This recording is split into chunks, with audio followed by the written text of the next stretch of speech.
Kāpēc gaidīt? Tas ir grūts jautājums. Nezinu. Laikam nav svarīgi. Es nezinu. Ja jau tā ir man vienīgā. Raidījums Kāpēc gaidīt? Labvakar, mīļie radio klausītāji. Liels prieks atkal būt ar jums šeit radio studijā. Un raidījums Kāpēc gaidīt sadarbībā ar īstu mīlestību gaida. Man sauc Dainis, un šodien mēs runāsim par tādu tēmu, protams, kā vienmēr par gaidīšanu un dažādām lietām sakarā ar to, bet šodien runāsim vairāk par psiholoģisko aspektu. Ja pagājušais mēs pieskārāmies tam, vai pirmslaulība intīmām attiecībām ir kādas fiziskas, kādas negatīvas sekas. Bet šodien sīkāk parunāsim par psiholoģisko aspektu, jo, redziet, mūsdienās daudz saka, tas jau ir tikai tā, fiziski, mēs jau, tā, tikai fiziski. Bet vai tad tiešām tas ir tikai fiziski, un kādu iespaidu negatīvu tas var atstāt uz mūsu psihi, uz mūsu domāšanu, mūsu sajūtām? Un līdz ar to par to mēs runāsim. Bet pirms mēs runājam par tēmu, gribētu jūs aicināt uz kādu īpašu koncertu. Un šis koncerta nosaukums ir Sirdspuksti. Un to organizē īsta mīlestība gaida. Un šis koncerts notiks 22. aprīlī. 6:00 jauniešu klubā Melnā aita, kas ir Rīgā Māštaru ielā 10. Un tur būs tādi pazīstami mūziķi kā Aneta Kozlovska, Jorspejs, Goran Gora, Dace Kaša un daudz arī citi. Un tā kā īsta mīlestība gaida šogad atzīmē tādu īpašu 10 gadu jubileju, tad no 4. līdz 6. maijam notiks arī tāds jauniešu salidojums jauniešiem, kur tas moto ir apmēram tāds: seks ir visur, bet šoreiz par mīlestību. Jo sabiedrība ir diezgan daudz piesārņāta ar šo tēmu un nepatiesām lietām par šo tēmu, līdz ar to. Bet bieži vien atdalot intīmas attiecības no mīlestības, kas patiesībā, ja viņas atdala, tad viņas nenes to, ko radītājs ir paredzējis. Un līdz ar to arī sakarā ar šo koncertu, kas būs, un saldojumu, kas tuvojās, koncerta laikā būs iespēja, būs vēlme ierakstīt tādu CD, jeb audio materiālu ar dziesmām, un tas būtu tāda vēlme sniegt atbalstu jauniešiem, kas ilgojas pēc mīlestības. Līdz ar to tās būtu tādas dziesmas, kas uzrunā mūsu sirdi, un kā saka, no Dieva sirds uz mūsu sirdi. Un lai tas ir kā tāds atgādinājums, daudziem jauniešiem šī mūzika, kas tiks izskanēta šajā koncertā. Un tāpat arī jūs esat aicināti pieteikties vēl salidojumam īsta mīlestība gaida, kas notiks no 4. līdz 6. maijam Ogrē. Un sīkāk informāciju un reģistrēšanos jūs varat atrast mūsu mājaslapā www.īstamīlestība-gaida.lv. Viss ar īsajām garumzīmēm. Tas ir tādi ziņojumi, un paldies, kad jūs gan rakstat jautājumus, gan interesēties, un nav vienaldzīgu attiecībā mūsu raidījumu, kāda ir, kas saka, vai tiešām kristīgā rādio jāskan par tādām tēmām, bet, ja Dievs ir radījis, tad ir svarīgi, kad izskan patiesība par šo tēmu. Un tāpēc arī šis raidījums ir arī šodien. Un es vēlētos pieteikt šī raidījuma viesi. Raidījuma viesis. Labvakar!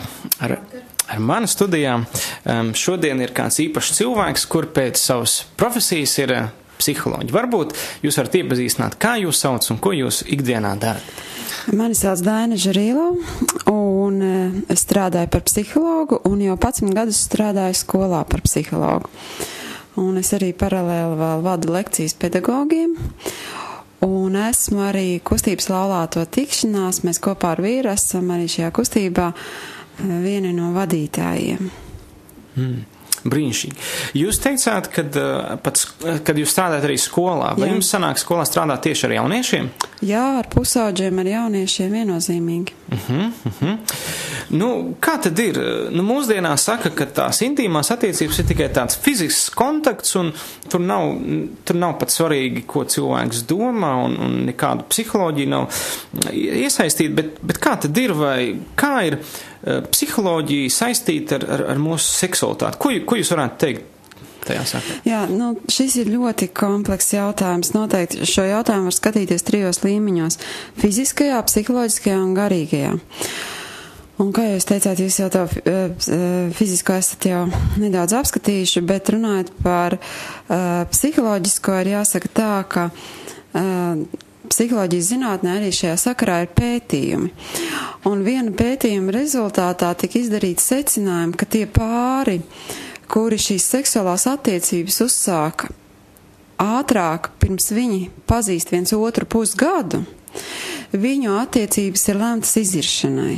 Tātad ilgstoši šīs attiecības nevar pastāvēt. Un tam viens būtisks iemesls. Savstarpējās attiecībās 2 cilvēkiem ir jānobriest emocionāli vienam priekš otra. Jo mums ir jāiepazīst, kāds ir otrs cilvēks, kāds ir viņa temperaments, kāds ir viņa jūtas, kāds ir viņa gaidas no mūsu savstarpējām attiecībām. Un lai šī mīlestība var nobriest un izaugt. Nevelti Bībelē jau Dievs ir visu sakārtojis pēc kārtas, kā tad šīm attiecībām arī ir jānotiek, bet, diemžēl, mūsdienu pasaulē ir ļoti daudz mēli un nepatiesības par šo tēmu, ko es arī novēroju skolā, ko bērni zina par šīm seksuālām attiecībām, un es domāju, ka bērniem, arī pusauģiem un jauniešiem ir pamats būt ļoti dusmīgiem uz pieaugušo pasauli par šo informāciju, kas viņiem tiek melota. Kā mēs zinām, ir organizācijas, kas iet uz skolu un dala prezervatīvus, un bērni, varbūt pat tie, kuri nebūtu interesējušies, viņi tomēr, sāk domāt, kāpēc, ja jau man to dod, tad, kaut kā jāliek, tas ir lietā. Man, piemēram, arī bija tāds pilnīgi nesaistīts ar šo tomēr seksuālo sfēru pāris dienas atpakaļ gadījums, kad pusauģi 15-16 gadīgi bija nopirkuši veikalā tādas apreibinošas vielas, ļoti legāli, un viņiem tika pārdotas, un tad, kad skolā tas tika pieķerts, tad tika izsaukt policija, un viņiem vajadzēja par to atbildēt, un tad, kad es ar viņiem runāju, tad tie pusauģi saka, bet kāpēc mums pārdeva? Mēs taču nezinājām, ka tas ir tik kaitīgi, un tieši tāpat ir arī ar šīm visām gan kontracepciju, gan prezervatīvu. Kāpēc tad pieaugušie viņiem to tā kā pilnīgi uzspiež? Un man liekas, ka tā atbilde ir saistīta arī ar to, ka mēs dzīvojam tādā lietošanas laikmetā, kad mēs arī cilvēki, neskatoties uz to, ka Dievs mums ir tik ļoti unikāls radījis, tiekam ierauti tajā komercializētajā vidē, kurā mūs izmanto. Un visvieglāk ir izmantot tieši pusauģu un jauniešu, kuriem šī personības identitāte vēl nav nobriedusi. Tātad, jūs sakat, ka jaunieši, teiksim, tiek bombardēti ar šīm gan teiksim, erotiskajiem fotoattēliem un lietām. Teiksim, cik gados tad, jaunietis psiholoģiski nobriest, ka viņš būtu gatavs sākt par to domāt, vai kā, teiksim, ietekmē, tad viņa psihi šīs visas lietas un attēli? Šo jautājumu pašreiz ir ļoti grūti atbildēt, tāpēc, ka mēs, kur jau esam pietiekoši pieauguši, varbūt jau speciālisti, kur pārsniedz 30 gadus, mēs dzīvojam pilnīgi citā informācijas laikmetā. Un man liekas, ka tagad arī psiholoģijā speciālisti par šiem jautājumiem nav vienādos domās. Bet es domāju, ka mums ir ļoti atbildīgi jāizturās pret to, ko bērni redz internetā, televīzijā, jo daudz pētījumu liecina par to, ka bērni, un arī, es domāju, ņemot vērā to informācijas piesātnātību, viņi neatšķir to interneta un televīzijas un filmu realitāti no tās realitātes, kurā viņi dzīvo. Viņi tiešā veidā pārnes šo, teiksim, režisoru sapņu augli, ko viņi saskata, viņi tiešā veidā pārnes un iztēlojās, ka tiešām tad arī, ja viņi uzsāks, piemēram, šīs seksuālās attiecības, cik tās ir skaistas, tur attēlotas, piepildītas, ka tas arī būs tagad visa mūža garumā, un tā kā tā filma nobeidzās, tā viņam liekas, ka tas arī, var cerēt. Bet vienlaicīgi, man liekas, arī tā informācija tiek, teiksim, iepotēta, ka, pat ja nebūs, vienalga, tu vari šo cilvēku palietot, un pēc tam jau būs citi cilvēki, kur stāvēs rindā un kurus arī varēs lietot. Es domāju, ka nevar to viennozīmīgi pateikt. Bet man šķiet, ka mūsdienu pusauģi un jaunieši emocionāli un, teiksim, šajā sociālā ziņā nobriest daudz lēnāk viena iemesla dēļ. Mums ir, kā jau es teicu, ir informācijas laikmets, kurā mēs jaunieši un pusauģi piesātinām ar dažādām zināšanām, ar dažādu informāciju, bet mēs neizglītojam saskarsmē, mēs neizglītojam tādā emocionālā izpratnē par sevi, tādās zināšanās par sevi, kā es funkcionēju, kā es attīstos, ko es jūtu, kā tas viss saistīts ar manām personības vajadzībām, nepiepildītajām, piepildītajām un tā tālāk. Es domāju, ka tas briedums noteikti neiestājas tik ātri, kā mēs varētu domāt. Pieņemsim, ir mūsdienās ir pētījumi, kad ir pat jaunieši, kas uzsāk 14 gados intīmas attiecības. Jā. Vai 14 gados jaunietis ir psiholoģiski gatavs? Noteikti nav, viennozīmīgi nav. Un viena seksuāla attiecību auglis ir bērns. Reāli, jā, Dievs taču tā mūs ir arī radījis. Un vai 14-gadīgs pusaudzis ir gatavs šim bērnam, viņš to pirmkārt noteikti nemaz nevēlās. Viņš nevēlās uzņemties to atbildību, kam šīs attiecības būtībā ir radītas. Ja jau šīm seksuālām attiecībām vienīgais mērķis ir bauda, tad noteikti 14-gadīgs pusaudzis ir radīts citiem pozitīviem emocionāliem pārdzīvojumiem, ko viņš var gūt savā vecumā, ne šīm seksuālām attiecībām. Jo seksuālas attiecības pēc būtības ir ļoti intīmas divu cilvēku laulībā, emocionāls pārdzīvojums, kas atšķir viņus no visiem pārējiem un tuvina viņus savā starpā. Tam ir pavisam cita jēga un būtība kāda. Tad savā veidā es saprotu, ka cilvēks psiholoģiski nobriedis intīmām attiecībām, ka viņš psiholoģiski nobriedis ir bērna nākšanai pašaulē. Viennozīmīgi, jā. Kaut kā tā, es domāju, jā, ka tas noteikti ir jā. Vai arī viņš ir gatavs atdot savu dzīvi otram cilvēkam un tad būt šajās attiecībās laulībā. Pieņemsim, puiši, līdz cik gadiem viņi, teiksim, psiholoģiski, varētu teikt, kad ir briedums, kad, puisis, teiksim, psiholoģiski jau varētu būt stabils, vidēji tā, pēc statistikas. Arī ļoti grūts jautājums. Pieņemsim mūsu platuma grādos, ja es nedomāju dienvidus. Es tā varētu tikai minēt, es domāju, ap 20 tas varētu būt. Tad līdz tam, principā, puisis pat arī psiholoģiski nav gatavs intīmām attiecībām, vai nē, vai fiziski viņš ir gatavs? Jā, bet, redziet, kā ir mūsu sabiedrība, ko viņi prasa no viena jauna cilvēka? Viņi prasa, lai viņš spētu integrēties arī tajā sociālajā dzīvē, lai viņš spētu maksāt nodokļus, lai viņam būtu pietiekoša izglītība, lai viņš būtu, uzņemtos par sevi kaut kādu atbildību. Un tad arī viņš varētu dot šo atbildību un to savu darba augļus arī tālāk saviem bērniem, savai sievai. Bet vai viņš 18, 19 gadīgs tikko ir pabeidzis vidusskolu, izkūņojies no vecāku mājām, var būt kāds, ja? Iesācis studēt, diez vai viņš to ir spējīgs uzņemties, tā kompleks to visu skatoties. Tad jūs varētu, teiksim, varbūt klausās mūsu puiši, kam ir 20 gadu un viņiem klases biedri vai kursa biedri saka, tu vēl neesi to izdarījis, tu neesi normāls psiholoģiski. Tad jūs varētu viņam teikt, nomierinies, viss ar tevi kārtībā. Jā, es vispār aicinātu jaunieši būt tādiem, kā lai pasaka, tiem, kas iet arī pretstraumu izvēlās, jo kas ir pusauģiem? Kāda ir galvenā vēlme pusauģiem un jauniešiem? Viņiem pamatā dominē vēlme atšķirties no pārējiem. Mūsdienu sabiedrības ir vērsta uz to, ka mēs esam visi līdzīgi. Sākot no drēbēm, telefoniem, izklaidēm, viss ir pilnīgi līdzīgs. Un jaunieši nemitīgi meklē, kas ir tas, ar ko es varu būt atšķirīgs no pārējiem. Tad pieņem šo lēmumu. Es būšu šajā ziņā ar kaut ko ļoti īpaši atšķirīgs. Un mēs zinām, ka jaunieši ir veseli jauniešu apvienības, kuras vienkārši izvēlās un paceļ to savu karogu. Mēs izvēlamies šo pirmslaulības šķīstību. Mēs zinām, ka Dievs mūs kaut kādā veidā īpaši to apdāvinās, bet tie jautājumi varbūt kāpēc arī, tie arī ļoti daudz arī, varbūt tad, kad mēs ar vīru arī pirms laulībām draudzējāmies 2 gadus, mums arī bija tas jautājums, kāpēc?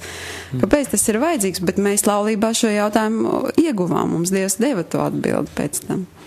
Interesanti. Es tikko atcerējos, kad man bija kaut kādi 20 gadi un sāk iet uz baznīcu, man vienreiz uz ielas pienāca viena meitene un teica, vai es negribu iestāties tādā kustībā, pilnīgi nesaistīta ar ticību, kas taupa sev līdz laulībām. Un es biju pārsteigts, tagad es pārsteigts, ka tā ar ticību nesaistīta, vienkārši ir atsevišķa organizācija, kas aicina jaunieši gaidīt līdz laulībām. Bet teiksim, es esmu savā skolas laikā ir bijuši klasabiedri, kas to izdarījuši, un vīrieši, kas ir pirmo reizi to pamēģinājuši, vai, puiši varētu teikt, viņi jūt tādu tā kā, es esmu to paveicis, es esmu tā kā varonis. Kāpēc tas tā notiek kādiem? Kas psiholoģiski notiek viņa prātā, ka viņš saka, es tagad esmu kaut ko paveicis? Vai tas ir tikai kaut kāds mīts vai izrādīšanās, bet es esmu redzējis, ka tāda, tā kā es esmu varonis tagad. Jā, tas ir atkal noteikti tagad tā dziļāks jautājums, ka, vīrietim pēc būtības jau ir šī vēlme nodot tālāk to savu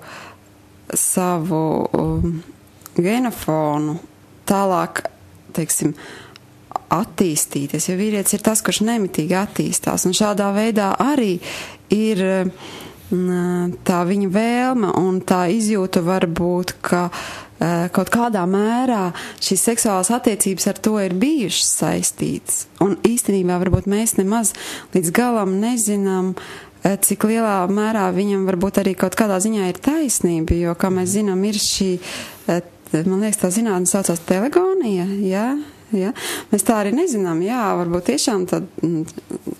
tiešām viņš nodod jau kaut kādā mērā šo savu informāciju nākošām paaudzēm.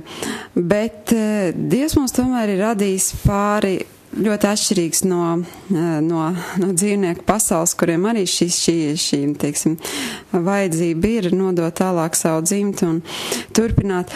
Mums ir arī šī griba un šī garīgā dzīve, kurā uzņemoties mēs to atbildību patiesi spējam būt tie cilvēki, kāds Dievs mūs savā būtībā ir radījis.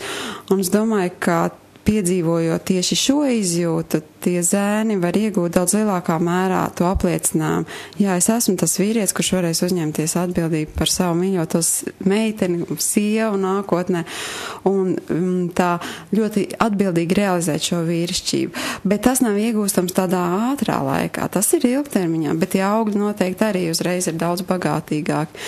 Man bija viens tāds gadījums, viena sieviete stāstīja, kad viņa bija ar vīru nodzīvojusi laulībā jau vairākus gadus, tad vīrs viņai pārmeta, un viņš arī gan visas dzīves laikā viņai pārmeta to, ka viņa bija pārgulējis pirms laulībām ar viņu. Kaut gan viņš jau arī bija pie tā it kā iesaistīts un vainīgs.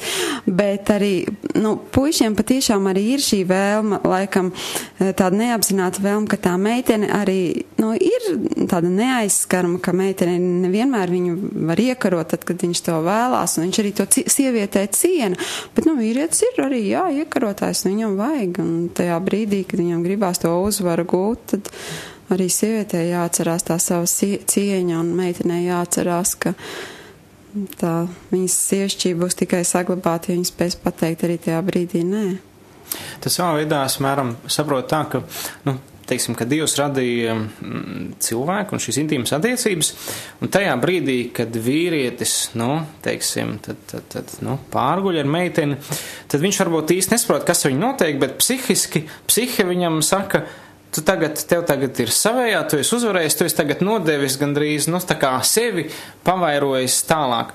Un tā varbūt tās ieslēdz tā psiholoģija, kad, es esmu uzsācis to pavairošanas procesu. Jā, droši tas tādā ļoti, ļoti neapzinātā veidā, jā. Bet viņi vienkārši to neapzinās. Jā. Jo iekarotāji, viņi grib iegūt kaut ko. Vēl tāds jautājums, tad vai ir kaut kādas vēl, negatīvas psiholoģiskas sekas pirmslaulību, attiecībā? Kāds tās ir? Es domāju, ka lielā mērā tas varētu būt saistīts, piemēram, jau ar tādu garīgo līmeni, ka mēs nojaucam šo cilvēku cieņu, ka mēs vairāk pieņemam to cilvēku kā lietu, kuru var izmantot, lietot.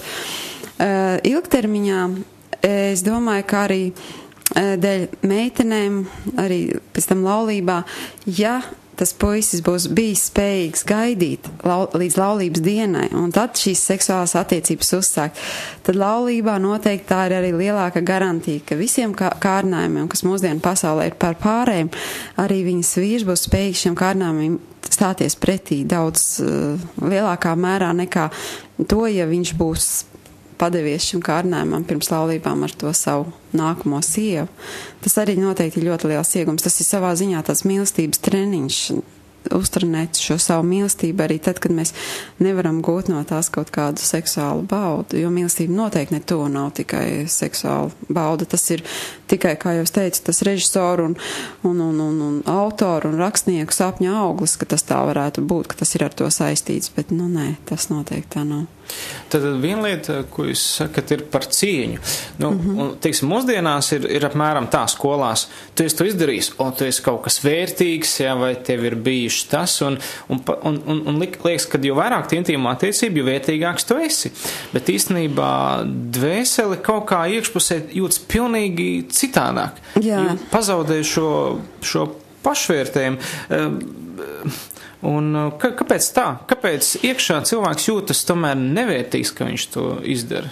Tāpēc, ka cilvēkam svarīgākais uzdevums šajā dzīvē ir tomēr būt patiesam Dieva bērnam un realizēt to, ko Dievs viņā ir pēc būtības ielicis, sākot ar visiem Dieva baušļiem, ar cilvēciskās cieņas aizstāvēšanu, bet mūsdienu sabiedrībā dominē šī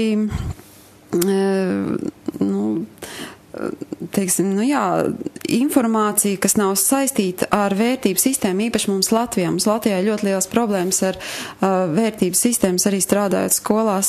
Saka, ja mēs vēlamies kaut ko mainīt, ja mēs vēlamies, lai klasē ir draudzīgs, lai bērni vēlās nākt un būt savā starpā kopā, lai viņi spētu piedzīvot gan prieku, gan kaut kādu izaugsmu, tad mums pieaugušiem ir jāizrunā konkrēts to vērtību sistēmas un protams, tai lielā mērā ir jābūt saistītam ar to, ko Dievs no mums ir vēlējies, bet varbūt laicīgā vidē tas nav tik viegli izdarāms.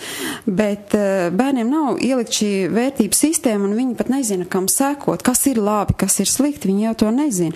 Un viņi dara visu to, ko viņi dzird televīzijā, internetā, un viņi dzird ļoti daudz melus par to, kādām ir jābūt šīm savstarpējām attiecībām. Viņi vienkārši seko, un viņi izdomā paši, kādiem viņiem ir jābūt šajā savstarpējā komunikācijā, kas ir tas, kas viņus padarīs īpašs, un kaut kādā mērā nedaudz viņu varēs atšķirties. Varbūt tad tiem puišiem arī šķiet, ka viņi var tādā mērā atšķirties, ka viņam ir vairāk meitenes bijušas nekā citiem puišiem. Viņi tā sev kaut kādā veidā realizē arī tajā savā draugu pulkā.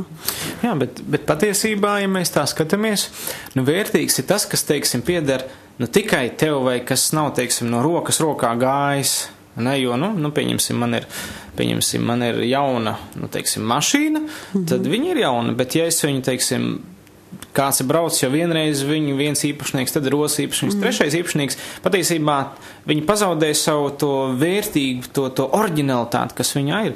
Un vai nav līdzīgi arī tā ar intīmām attiecībām, kad, jo vairāk tev partneru ir, jo patiesībā tu tā kā savu to jaunavības, to vērtīgumu pazaudē. Jā, tas tā varētu, tas tā noteikti varētu būt. Bet es domāju, ka patiesi vērtīgs ir tas, kurš ir spējīgs, es tā ļoti varbūt no citas puses gribu paskatīties to lietu. Ja mēs spējam no kaut kā atteikties, vispār pateikt, tas man nav vajadzīgs, tad cilvēks ir ļoti pašpietiekams un viņš ir mierīgs Dievā un viņam nevajag tās lietas. Un es domāju, ka tā ir tā lielākā vērtība, kad mēs spējam vispār atteikties no lietām un skatīties, lai viss notiek atšķirīgi no pārējiem, bet lai tas būtu saistībā ar manu sirdsapziņu. Bet šīs seksuālās attiecības bieži vien jaunieši un pusauģi uzsāk arī tāpēc, ka viņiem ir ļoti dziļi ievainojumi jau no bērnības. Un mēs redzam, kas notiek ģimenēs. 62% ģimeņu Latvijā tiek šķirtas un daudzas laulības nemaz netiek noslēgtas. Un bērni viņi dzīvo tādā nemitīgā aizvainojumā, satraukumā par to, kas notiek viņu vecāku mājās. Aug tie paši zēni un meitenes, viņi aug bez tēviem, ko es arī novēroju mūsdienu meitenes pusaudzes staigā ļoti īsos svārciņos ar plikiem vēdriem. Viņas vēlās mīlestību. Tas ir vienkārši signāls par to, ka, mīliet mani, es gribu būt kādam vajadzīgi, un viņiem liekas, ka, tik ātri tas var notikt, šīs seksuālās attiecības, mums būšu mīlēts vai mīlēta. Bet tie ir pilnīgi meli, un tie ir mūsu tie ievainojumi, kas šos cilvēkus un šos bērnus īstenībā dzen tālākā tādā pilnīgi neprātīgā ritenī par to, ka viņi atkal jutīsies pēc tam slikti izmantoti un nepiepildīti, un viņi atkal mēģinās kaut ko jaunu, kaut ko dziļāku, un tad pēc tam aiziet kādas atkarības un tā tālāk, ja, un pat līdz kaut kādām perversijām un nenormālībām, ja. Jo mēs visu laiku gribam piepildīt to ievainojumu, kas nāk no ģimenēm. Tas jau ir tā dziļāks. Bet savukārt tie jaunieši, kas izauguši ģimenēs, kurās tēvi un mātes ir viņus patiesi mīlējuši, un caur vecākiem viņi ir saņēmuši, īpaši caur tēva mīlestību saņēmuši to, cik ļoti Dievs viņus mīl. Tādi jaunieši noteikti būs spējīgi pateikt, bet man jau nav pēc kā skriet. Man ir Dievs, man ar to pietiek, un es mīlēšu to cilvēku, kurš man ir īstais, un ar to lielāko mīlestību, un arī gaidīšu līdz tam brīdim, kad Dievs to mums aicinās šīm seksuālām attiecībām. Jā, jo tas, ko jūs tagad sakat, parāda milzīgu, svarīgu vecāku lomu bērnu, teiksim, psiholoģijā. Viens mācītājs teica tā: vai nu es dejoju bērnībā ar savu meitu un saku, ka viņa skaista, vai arī, ja es to nedarīšu, to darīs kāds, un viņa gribēs dejot ar kādu citu puisi, ka viņa būs pieaugusi un gaidīs no viņa tos labos vārdus. Un principā tas parāda, ka, ja jūs esat tēvi vai mātes, kas klausāties un gribat sargāt savu bērnu no pirmslaulību intīmu attiecībām, viss sākās ar jūsu mīlestību uz viņu. Un tas ir tas.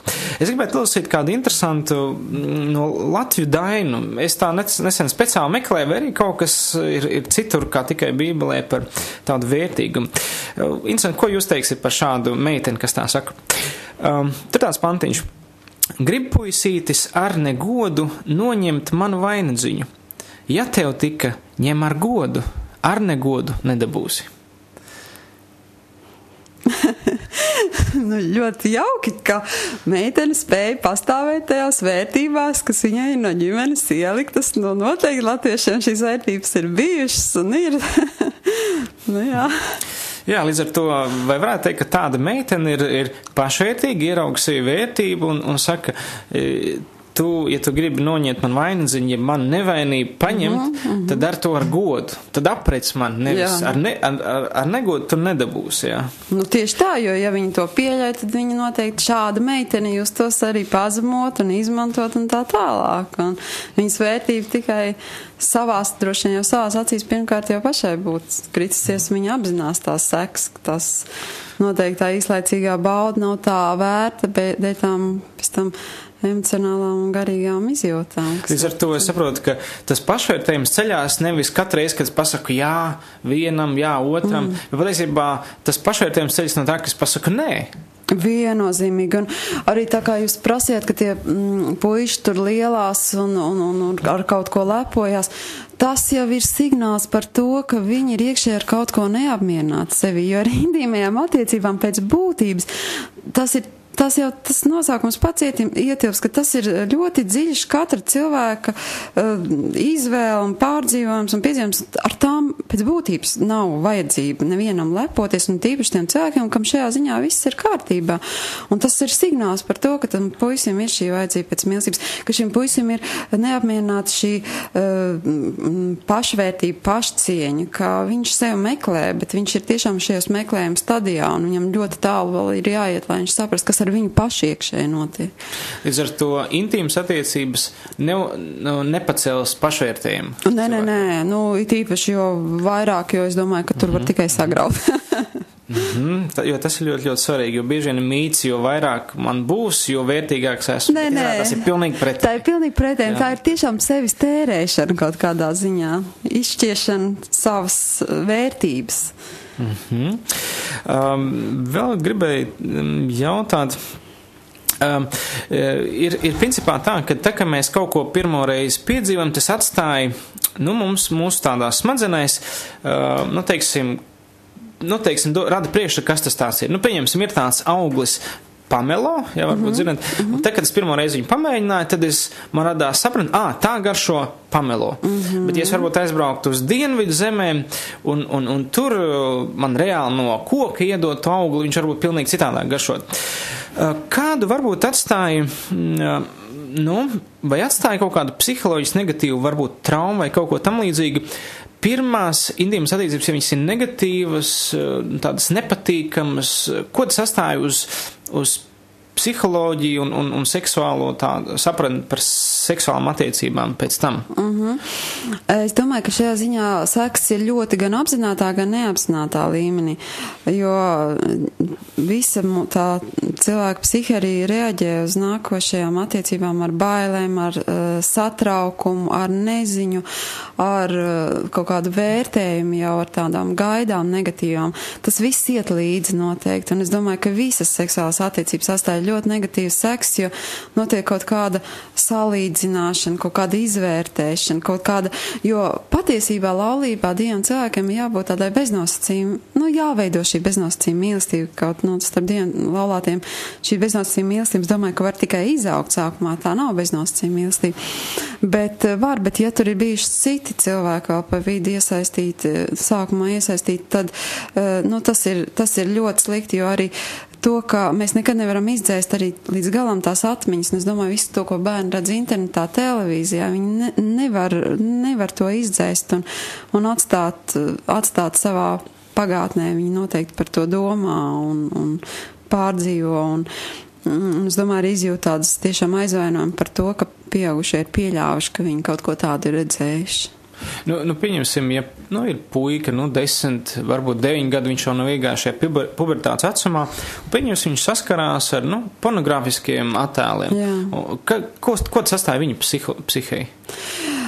Es domāju, ka pirmām kārtām tas atstāja izkropļotu priekšstatu par seksuālām attiecībām kā tādām. Jo, es īpaši tādos, pat nezinu, par ko es tagad īsti runāju, bet, cik minimāli arī tādas lietas es arī negribu, lai man prātu tas piesārņo, bet tas viss ir kaut kādu cilvēku, un es domāju, ļoti, sabojāt cilvēku, tas sapņu auglis par to, kā to baudu gūt ar vien lielāku un kaut kādā tālākā mērā jau, kas cilvēkiem pat nav vajadzīgs, un ja tāds viens tīrs jaunietis vai pusaudzis to redz, tad viņš noteikti par to domā un analizē to un satraucās. Tas noteikti nav tas, par ko viņam vajadzētu tajā savā vecumā domāt un pārdzīvot. Mēs pirms kādu laiku runājām par to, ka vīrietis, ka viņš, pirmo reizi to izdara, tad viņš sajūt to vīrišķību psiholoģiski, viņš vienkārši neapzinātā līmenī, tā kā, dvēseli viņam saka, tu tagad esi uzsācis bezmazliet savu dzimtu. Bet kas notiek ar meiteni, ka viņa pirmo reizi to izdara? Kā smadzenes reaģē uz tādu situāciju? Kā jau es teicu, meitenes, ja viņas tiešām uzsāk šīs seksuālās attiecības ļoti ātri, tad viņām ir varbūt šī vēlme gūt šo mīlestību, šo drošību, patikt, būt piederīgai, pieņemtai, atzītai. Un viņas cer, ka viņas tādā veidā to arī iegūs caur šīm attiecībām, bet, kā mēs zinām, šīs attiecības bieži vien neturpinās ilgi, viņas ļoti ātri izbeidzās, bet šī personības vajadzība pēc mīlestības un atzīšanas un pieņemšanas tāpat netiek apmierināta, un es domāju, ka tas ir arī priemts tam, ka varbūt šī meitene mēģina atkal un atkal šīs seksuālās attiecības, un tas ritenis tā arī turpinās tādā veidā, un beigās varbūt arī ir tad tas aizvainojums, es varbūt tā meitenei tā izjūtu, ka es nekam citam arī vairāk neesmu derīga, es jau tāda esmu, un tāpat man no sevis nekur neaizbēgt. Tie iekšējie pārdzīvojumi var būt ļoti dziļi, un pēc tam ir grūti ar to tikt galā noteikti. Vai varētu būt tā, ka meitenei, ka viņa pirmo reizi to izdara, viņas smadzenēs ieslēdzas kaut kāds mātes instinkts, viņa kaut kā sāk lietas redzēt kaut kā savādāk, jo, pieņemsim, mēs kādreiz ar puišiem esam runājuši, ka bez mazliet tu vari atšķirt, kura ir to darījis, kura nē. It kā, ka viņi pazaudē kaut kādu meitenīgumu. Vai tas varētu psiholoģiski būt izskaidrojams? Jā, īstenībā tā tas arī ir. To var redzēt tā. Bet vai tas tāds tieši saistīts ar to mātes instinktu, man ir grūti teikt. Bet kāpēc var pateikt, Jā, tās meitenes, es arī ļoti labi atceros no savas jaunības, ka tā arī bija, ka tās meitenes bija nedaudz nopietnākas, tā kā nobriedušākas, tā kā tādas kaut kādā veidā, bet es noteikti varu pateikt, ka tās meitenes nebija laimīgākas. Tas gan. Viņām, es domāju, ka varbūt tas varētu būt saistīts ar to, ka viņas ir kaut ko ļoti būtisku zaudējušas. Kaut ko tādu, ko viņas nekad nevarēs vairāk iegūt un uzdāvināt tam savam īstajam cilvēkam. Tas varbūt drīzāk ir saistīts ar tām skumjām, ar to zaudējumu sajūtu. Es tā domāju. Bet tas jau vairs ir jautājums ne tikai psiholoģiskā līmenī, tas jau ir garīgs jautājums. Ko darīt, teiksim, tā meitenēm vai puišiem, kuriem ir bijušas tās attiecības? Kā viņi var sevi psiholoģiski atkal sakārtot, atjaunot? Pirmkārt, viņiem ir jāvēlās kaut ko mainīt. Un Dievs var darīt visu jaunu. Un ir pat bijuši gadījumi, kad viens konkrēts gadījums, kad sieviete liecināja, ka Dievs viņai ne tikai psiholoģiskā un garīgā līmenī atjaunoja šo jaunamību, bet fiziskā veidā. Jā, tas ir brīnums. jā, bet Dievs dara brīnums, jo mums ir brīnuma Dievs. Tā tas arī notiek. Bet varbūt nevienmēr arī no Dieva jālūdz gan tādi brīnumi, bet noteikti to garīgo dzīvi Dievs var sakārtot. Viņš arī jebkurus mūsu trūkumus un vājības visu dziedināt. Bet tad ir jāatrod kāds viens cilvēks, kam uzticēties un par to pastāstīt un par to dalīties un vēlēties kaut ko mainīt savā dzīvē. Un tādi cilvēki ir. Un par to noteikti arī nevajag kautrēties, jo kurš tad var mest to akmeni, lai met pirmais, kurš nebūtu kaut ko savā dzīvē izdarījis nepareizi. Un ļoti bieži, es domāju, jaunieši pusauģi šajā seksuālās attiecībās tiešām stājas aiz tām ilgām pēc tās mīlestības. Viņi jau neko citu negrib, viņi nekam negrib nodarīt reāli pāri. Viņi vienkārši grib būt mīlēti, un viņi sajauc to mīlestību, un to var mainīt. Var. Mums lēnām jau tuvojas laiks nobeigumam. Vēl gribētu pats varbūt arī tā no savas dzīves savā laikā arī bijuši visādi pārdzīvojumi. Un tam man uzrunāja tā rakstavieta Bībelē, kur teiks, ka Jēzus ir nācis dziedināt sagraustas sirdis un atjaunot viņus. Un tad es kādreiz tā domāju, kāpēc Jēzus nevarēja vienkārši, ja viņš pa mūsu grēkiem nomirst, kāpēc nevarēja vienkārši aiziet pie krusta un nomirt pa grēkiem? Kāpēc viņš piedzīvoja to, ka viņu vēl sit ar pātagām, ka viņu izģērba, ka viņu apspļaudīja, sit ar niedru pa galvu? Likās, priekš kam tas vajadzīgs? Kāpēc nevarēja vienkārši aiziet un nomirt un samaksāt ar nāvu? Un tad man personīgi tā ļoti uzrunāja tas, ka tāda raksturiet, ka Kristus brūcēs mēs esam dziedināti. Un tad es priekš sevis tā pārdomāju, ka patiesībā visu, ko Jēzus izcieta, viņš uzņēma sev kaut kāds brūces ievainojums. Viņš piedzīvoja atstumšanu, bieži vien arī caur intīmu attiecībām mēs patiesībā piedzīvojam atstumšanu. Viņš piedzīvoja, kas ir būt nevērtīgam, jo tā kā spļauj virsū, tas ir tā kā, spļaujam mēs ārā to lieko mutē, un tas ir tā kā atkritumi. Un varbūt arī kāda no jums klausītāji jūties kā atkritumi pēc tā visa.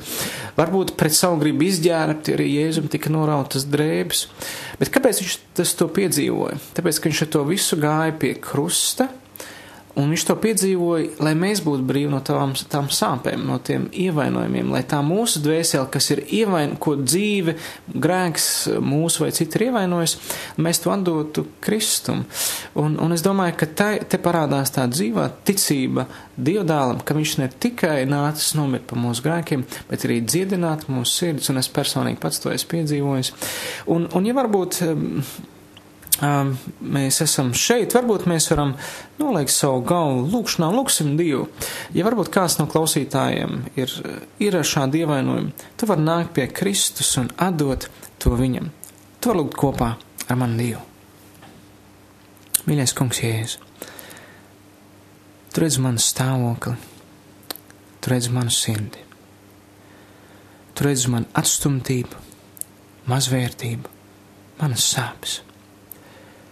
Bet es atdodu tās tev, un es pieņemu tavu mīlestību, ka tu man redzi par vērtīgu, par dārgu un tevi īpašu.